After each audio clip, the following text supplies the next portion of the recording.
time is not just a clock. It's a slow rewriting of everything we are.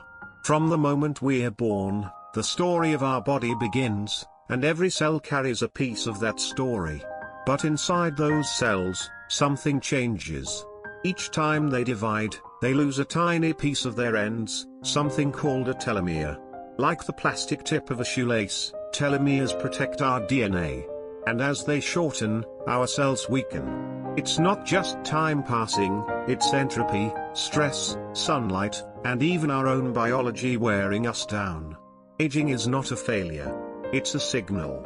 A message that our bodies once danced with life, and that nothing lasts forever.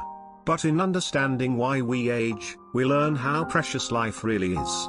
Every wrinkle, every moment, is written in time. And that's the most human story of all.